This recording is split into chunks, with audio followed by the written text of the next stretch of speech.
Sippy sip. Yes. Hello there, and welcome back to another Book Talks with Teen Central. I'm Miss Jackie, and I'm the supervisor for teen services here at Forsyth County Public Library. I'm back with more reading recommendations for all you lovely people. Last month, I gave you 12 titles for Black History Month, and I'm assuming you already got through all of them, so here's some more recommendations. This month is Women's History Month, a celebration for the female part of humanity. I thought we'd take a look at titles featuring a strong female lead. These #boss babes are saving themselves, the day, and sometimes the whole village. So let's get started. Fable by Adrienne Young. This fable is about 17-year-old Fable. She was abandoned 4 years ago by her infamous father on a lawless island. Fable has worked hard to save enough money to barter her way into the crew of a ship to escape her exile, which is great. She has a plan that includes getting an inheritance that will set her up for life. Except, of course, nothing goes according to plan, and her inheritance isn't quite what she thought it would be. But Fable is nothing if not resourceful. Crusty pirates and life-changing secrets abound in this nautical tale. Next, let's talk about Fura by Yamil Mendez. In Argentina, we find Camila, a rising 17-year-old soccer star, or football if you're anywhere else except the States. Camila's life is kind of complicated. At home, she takes pains to be the perfect daughter and live up to her strict parental expectations. But once she makes it out of their eyesight, she heads straight to the field where she is known as Fura, fierce footballer and captain of Eva Maria Football Club. As you can imagine, the two halves of Camila's life are bound to collide. Camila must find the strength to reveal the truth and continue pursuing her goals in a community rife with rigid ideas about gender and ambition.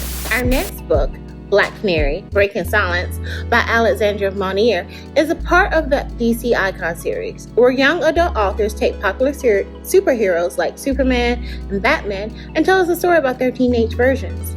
In this latest book, we meet Dinah Lance, aka Black Canary. If you've seen the movies Bird of Prey, you probably recognize the metahuman Black Canary. In this depiction of the songbird, we find ourselves in a near-future Gotham City, which is under the control of a dictatorship that has outlawed basic rights for women. Black Canary isn't about that life. I'm not about that life.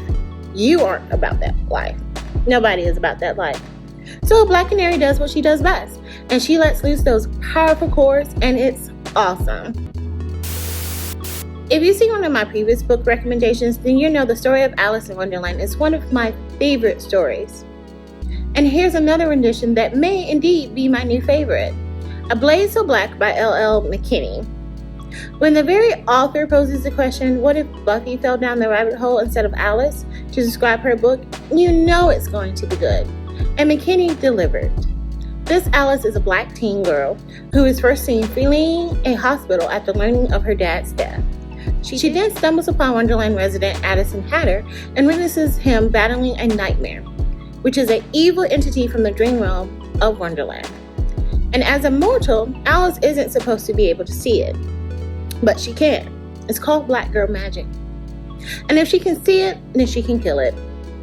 So she's training to do battle with magic weapons and hardcore fighting skills. Speaking of Black Girl Magic, my next book, Athena's First Must Burn, is a collection of 16 stories of Black Girl Magic. Standouts include Clayton's Hearts Turned to Ash, about a girl faced with the choice of how to restore her heart after matchmaking magic goes awry. Johnson's The Rules of the Land, the daughter of a sea woman makes a deal with her powerful and enraged kin to save her people. And in other stories, we have a sorcerer's apprentice partnering with a dragon to stop the evil scheme of her corrupt mentor, a dethroned princess harnessing the power of a god she doesn't believe in to reclaim her throne, and an actress dealing with the perils of being a young black witch while starring in a daytime television program. Our last two books are perfect for those short on time. These anthologies of short stories offer bite-sized reading fun for all. The Radical Element is an anthology of historical short stories featuring a broad range of girls standing up for themselves and their beliefs, forging their own paths while resisting society's expectations. Organized chronologically, the stories range from 1838 Savannah to 1984 Boston, and represent girls of diverse skin tones, religions, sexual orientations, and ability. Standouts include Macklemore's Glamour, in which a young Mexican woman uses family magic to disguise her heritage as she navigates 1920s Hollywood.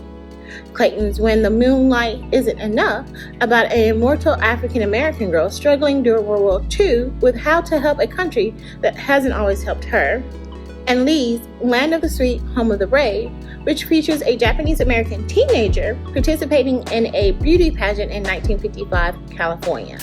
While A Tyranny of Petticoats is another anthology of historical fiction and fantasy short stories, this time featuring a different spectrum of daring ladies, making their way in often hostile lands, using every weapon in their arsenal to face down everything from murderers to marriage proposals.